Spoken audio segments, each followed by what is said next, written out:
So welcome guys again. और आज की वीडियो बैक्टीरियल ग्रोथ पे होने वाली है। सो हम देख लेते हैं इसको। What do you mean by bacterial growth? Microbes growth represent increasing in number of bacteria, not a by size.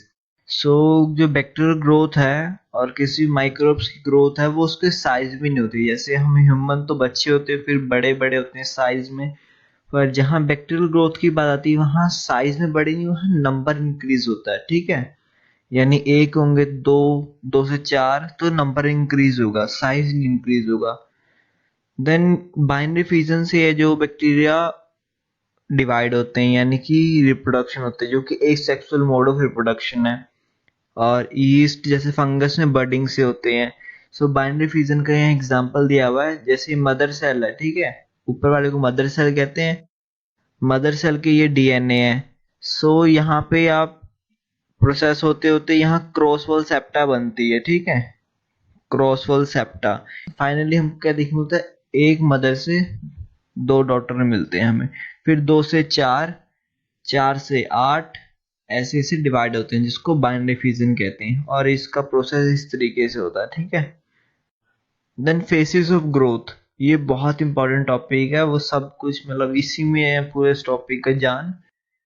तो हमारे पास फोर फेस होते हैं। जैसे बैक्टीरिया ग्रोथ करता है तो चार फेस में डिवाइडेड है वो। लैग फेस, लॉग फेस जिसे लोगैरिथम या एक्सपोनेंशियल फेस भी कहते हैं, क्योंकि इसमें एक्सपैंड करता है bacteria. Then stationary phase, decline phase और डेथ फेस जो कि लास्ट फेस है। इस तरीके से हमारा बैक्टीरिया ग्रोथ करता है। लैग फेस में, जहाँ पे अभी अभी हमने कल्चर मीडिया में हमने इनोकुलेशन दी बैक्टीरिया की, तो वो थोड़ा सा टाइम लेता है अडेप्टेशन में। ठीक है, क्योंकि नया मीडियम में उसे हमने डाला है, तो वहां पे अपने कंफर्ट जोन में आएगा वो, और फिर अपने एंजाइम प्रोड्यूस करेगा। ठीक है, उसके बाद फिर ये जे कव बनता है। याद रखो, ये पेपर में आया था कई बार। जे कव किस में देखने को मिलेगा? लोग फेस में, जे की तरह है ना ये। सो इसमें क्या होता है, ग्रोथ होती है बैक्टीरिया की, यानी कोई बाइनरी फिजन स्टार्ट हो जाती है इसमें। एक से दो, दो से चार, चार से आठ, आठ से 16, ऐसे ऐसे करके डबलिंग कहते हैं इसको, डबलिंग। ठीक है, फिर आती है स्टेशनरी फेज। इस फेज में क्या होता है, जितनी ग्रोथ होती है उतनी बैक्टीरिया मरते भी हैं। तभी ये स्टेशनरी मतलब एक लेवल पे स्टेट जा रहा है, देखो। ठीक है, यहाँ पे बढ़ रहे थे तो बढ़ रहा था। देन उसके बाद क्या होता है, खाना खत्म हो जाता है कल्चर मीडिया में से, और बैक्टीरिया मरते मरते मरते मरते मरते ये डिक्लाइन फेज में पहुंच जाते हैं, जिसे कहते हैं डिक्लाइन फेज या डेथ फेज। ठीक है, अब बात करते हैं एक एक करके। सो लैग फेज, लैग फेज से क्या मतलब है और लॉग फेज से क्या मतलब है? सबसे पहले तो कई बार ये कंफ्यूजन होता है कि लैग पहले आएगा तो लॉग पहले आएगा। तो इसका तो अभी मैंने हमारी एजेंसी की वीडियो में तो उसमें बताया था, फिर बता देता हूँ इसमें। एबीसीडी में ए सबसे पहले आता है, ओ बाद में आता है, इसलिए आपको ये पता होना चाहिए लैग का ए से। तो लैग पहले आएगा, फिर लोग आएगा, फिर स्टेशनरी फेज, फिर डेथ फेज। ठीक है, ये रिमाइंडिंग टिप्स मैंने आपको बताई। देन लैग फेज में हमको क्या देखने को मिलता है, अडेप्टेशन फेज है ये। ठीक है, क्योंकि नया हम कल्चर मीडिया में इनोकुलेट कर रहे हैं, तो अडेप्ट होगा वो वहां पे। देन क्या होगा, इसमें bacteria produce enzyme for digestion of nutrients. तो हमारे जो कल्चर मीडिया में न्यूट्रिएंट्स है उसको डाइजेस्ट करने के लिए बैक्टीरिया क्या करेगा, एंजाइम प्रोड्यूस करेगा। देन उसके बाद है लॉग फेज। और ये लैग फेज है, ये डिपेंड करता है कि भाई कौन सा बैक्टीरिया है। ठीक है, जो इसकी टाइमिंग होती है कि कितनी देर लैग फेज में रहेगा, तो ये डिपेंड करता है बैक्टीरिया टू बैक्टीरिया। किसी किसी फेज में जैसे इकोलाई में 20 मिनट में हो जाता है, और माइकोबैक्टीरियम ट्यूबरकुलोसिस की बात करें तो 20-20 घंटे लग जाते हैं। लैप्रे में तो 20-20 दिन भी लग जाते हैं। सो अलग अलग चीजें होती हैं। ठीक है, देन बात करते हैं लॉग फेज की। सो इसे डबलिंग फेज कहते हैं। ठीक है, याद रखो term, doubling phase log phase को कहते हैं।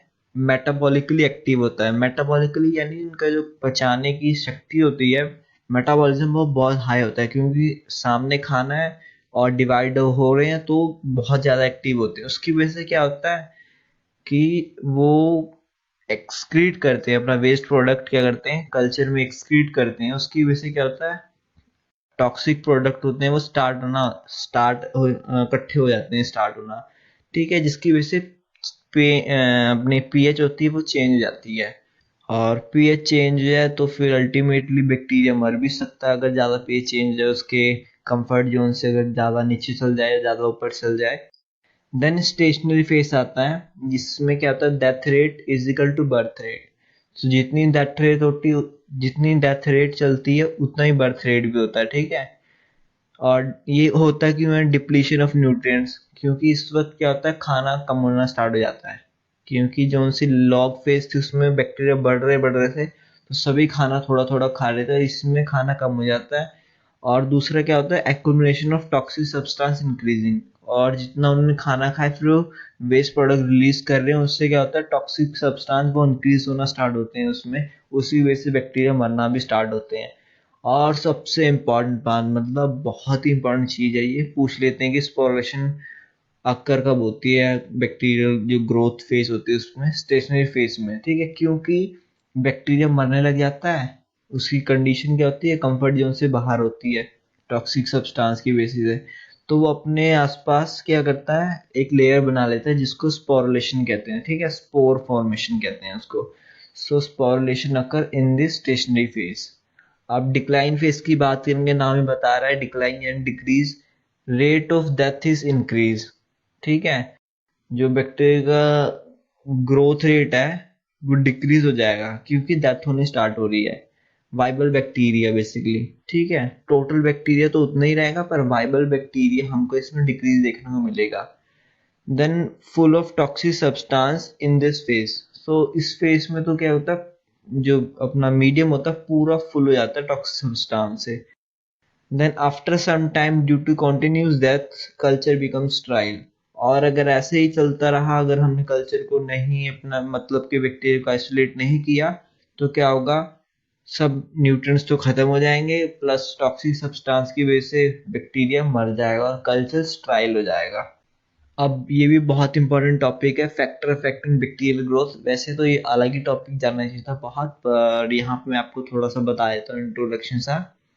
सो पीएच बहुत मेंटेन करती है, जैसे कि नॉर्मल पीएच हमारी 7 होती है, एसिडिक पीएच जैसे लैक्टोबैसिलस होता है, उसको हम एसिडिक पीएच में ग्रो करेंगे, जो कि होगी 5.5 से 0 से, और 5.5 से 8 तक हमारी, ये 7.5 तक नॉर्मल जो बैक्टीरिया मोस्टली ग्रो करते हैं इस पीएच में। फिर 8 के बाद जैसे कि अपना विब्रियो क्लोराई हो गया, जो कि अल्कलाइन कंडीशन में ग्रो होता है। सेम टेम्परेचर के बारे में भी है, ठीक है।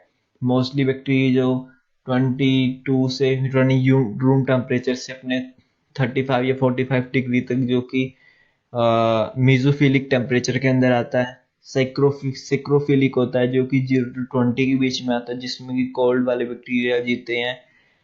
देन थर्मोफिलिक भी आता है, ठीक है, जिसमें कि और ज़्यादा गर्म होता है टेम्परेचर। उसके बाद आता है oxygen requirement. So based on oxygen requirement, किसी बैक्टीरिया को अगर ऑक्सीजन की नहीं चाहिए, उसको ऑक्सीजन दे रहे तो वो अफेक्ट करेगी बैक्टीरियल ग्रोथ को। तो एरोबिक होता है जिसमें ऑक्सीजन की जरूरत होती है उसको, एनारोबिक में ऑक्सीजन की जरूरत नहीं होती। माइक्रोएलोफिलिक में ऑक्सीजन कम चाहिए था पर कार्बन डाइऑक्साइड ज्यादा चाहिए होता है, ठीक है। और फैकल्टेटिव एनारोब की बात करें तो इसमें ऑक्सीजन चाहिए ना भी चाहिए तो कोई मतलब नहीं है, ठीक है। अब लाइट की बात करें तो कुछ बैक्टीरिया होते हैं जो लाइट सेंसिटिव होते हैं, जैसे फोटोसिंथेटिक बैक्टीरिया होते हैं, उनको लाइट ना मिले तो वो ग्रो नहीं कर पाएंगे। फिर सॉल्ट कंसंट्रेशन में बेस्ड होते हैं, जो सॉल्ट जैसे विब्रियो कॉल रहा है वो 8.4 pH पे भी जी जाएगा, यानी जितना मर्जी सॉल्ट दे दो उसको, वो जी जाता है उस पे। तो उन बैक्टीरिया को कहते हैं हेलोफिल्स बैक्टीरिया कहते हैं, जो सॉल्ट लविंग बैक्टीरिया होते हैं। ऑस्मोटिक प्रेशर भी वही है, आइसोटोनिक, हाइपरटोनिक या हाइपरटोनिक, कौन से में मीडियम में बैक्टीरिया इजीली ग्रो कर पाएगा, हर एक बैक्टीरिया का अलग अलग होता है ये भी। देन वाटर की जरूरत भी होती है, अगर ड्राई हो गया मीडियम तो फिर वो मर जाएंगे। न्यूट्रन अवेलेबिलिटी तो मेन है ही है, क्योंकि न्यूट्रन से ही वो जिएंगे। जैसे एनरिचमेंट मीडियम चाहिए, किसी को एग चाहिए होता है, किसी को सीरम चाहिए होता है, शुगर चाहिए होती है, कार्बन चाहिए होता है, नाइट्रोजन चाहिए होता है। सो ये सब है फैक्टर अफेक्टिंग, अगर ये कम हो ज्यादा हो तो इससे बैक्टीरियल ग्रोथ इफेक्ट पड़ेगा, ठीक है। देन ये बहुत इंपॉर्टेंट चीज है, types of culture in industry. So जब जैसे फूड इंडस्ट्री होगी हमारी, मेडिसिन की होगी, विटामिन बना रहे हैं या स्वीटनर कोई जूस जूस बना रहे हैं, तो सभी काम एंजाइम ही करते हैं, या बैक्टीरिया बैक्टीरिया बेस होता है ये सब, माइक्रो बेस भी कह सकते हैं। सो उसमें हमारे दो तरीके से काम चलता है, एक होता है बैच कल्चर, एक होता है कॉन्टिन्यूस फ्लो कल्चर। ठीक है, बैच कल्चर जैसे कि नाम बता रहा है बैच लगता है, उसमें क्या होता है, fixed amount of nutrient added at the time of batch start. तो एक मशीन समझ लो जिसमें हम फिक्स्ड अमाउंट न्यूट्रिएंट डालते हैं कि भाई 50% हम इसमें न्यूट्रिएंट स्टोर कर रख सकते हैं, ताकि अगर हमारे मीडियम में जो बैक्टीरिया यूज करें न्यूट्रिएंट खत्म हुए तो 50% अब जो स्टोर कर रखा है वो ऑटोमेटिकली आता रहता है उसमें, और बैक्टीरिया यूटिलाइज करते रहते हैं उसको, पर ये लिमिटेड टाइम तक होता है। ठीक है, और इसमें हमें ग्रोथ का कौन कौन सी देखने को मिल जाएंगी, लैग फेस मिलेगा, क्योंकि जैसे ही हम बैक्टीरिया को एंटर करेंगे तो लैग फेज अडेप्टेशन, फिर लॉग फेज में भी आएगा बैक्टीरिया। उसके बाद क्या होगा, क्योंकि इसमें लिमिटेड अमाउंट तक हम न्यूट्रिएंट स्टोर कर सकते हैं, फिक्स्ड अमाउंट तक, तो अगर वो खत्म होने स्टार्ट हुआ तो क्या होगा, स्टेशनरी फेज चालू हो जाएगा। स्टेशनरी फेज यानी जितने बैक्टीरिया नए नए पैदा हो रहे उतने मर भी रहे, क्योंकि एक तो खाना खत्म हो रहा है और दूसरा टॉक्सिक सब्सटेंस जमा होने स्टार्ट हो रहे हैं। और इवन सम टाइम अगर हम देखें नहीं, बैच चल गया और वो पूरा हो गया बैच, न्यूट्रिएंट्स खत्म हो गए और वहां पे टॉक्सिक सब्सटेंस एक्यूमुलेट हो गए, उसकी वजह से क्या होगा, डिक्लाइन फेज में स्टार्ट हो सकता है इसमें बैच कल्चर में। एक और चीज है, product are form for short time. So हमें मान लो कि हमें 200, एग्जांपल के रूप बता रहा हूँ, हमें 200 प्रोडक्ट चाहिए किसी बैक्टीरिया के थ्रू। ठीक है, तो इसमें क्या करते हैं, हम बैच कल्चर यूज करेंगे इसमें, क्योंकि हमें कम ही चाहिए। ठीक है, और रीयूज मशीन करेंगे अगले 200 के लिए, फिर हमें दोबारा मशीन में से नेक्स्ट बैच लगाना पड़ेगा। वहीं कॉन्टिन्यूस फ्लो की बात करें, जैसे कि नाम बता रहा है कॉन्टिन्यूस, तो उसमें कहते हैं continue nutrients can be added during machine in running mode. तो मशीन चल रही है, हमें पता लगा कि यार जितना भी हमने इसमें डाला था इसमें, तो ये सब यूटिलाइज हो रहा है इमीडिएटली, हम और उसमें मतलब कॉन्टिन्यूस हम न्यूट्रिएंट ऐड कर सकते हैं बैक्टीरिया की रिक्वायरमेंट के हिसाब से। दूसरा, ग्रोथ का maintain in the lag log phase all the time. So इसमें क्या आ गया, कॉन्टिन्यूस फ्लो, यानी कि बैक्टीरिया क्या करेंगे, डिवाइड होते रहेंगे, अपना काम वो एक्सपेंड करते रहेंगे।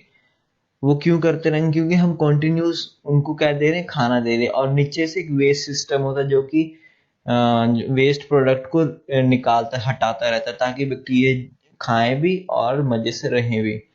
और लास्ट चीज है कि products are form for long time. तो इसमें क्या होता है, दो दो तीन तीन दिन तक चल ही रहा है वो कॉन्टिन्यूस का फ्लो कल्चर। जैसे यीस्ट वगैरह, जो अपनी चीज वगैरह की इंडस्ट्री होती है, इसमें लगा दिया उन्होंने और वो चल रहा है, निकाली जा रहा है, बैक्टीरिया यूटिलाइज करके चीज निकाली जा रहे हैं, वो चली जा रहा है, सब कुछ प्रोडक्ट ले भी रहे हैं और वेस्ट प्रोडक्ट निकाल भी रहे हैं, सब कुछ मतलब साइमल्टेनियसली चलता रहता है। सो कॉन्टिन्यूस फ्लो का ये एडवांटेज है हमें। ठीक है, और कीमोस्टैटिक कॉन्टिन्यूस फ्लो कल्चर का एग्जांपल है। ठीक है, कीमोस्टैट, आप नाम याद रख सकते हो इसका। सो थैंक यू यार, बहुत इंपॉर्टेंट वीडियो है, इसको रिकैप कर लो दोबारा से। और एक क्वेश्चन मैं आपसे पूछता हूँ, अगर आपने वीडियो ध्यान से देखी तो आप इजीली इसका आंसर दे दोगे। वो ये कि कौन से फेस में हमको स्पोरेशन देखने को मिलती है, स्पोर कौन से फेस में देखने को मिल जाते हैं। एंड कमेंट का इंतजार रहेगा। Thanks you all.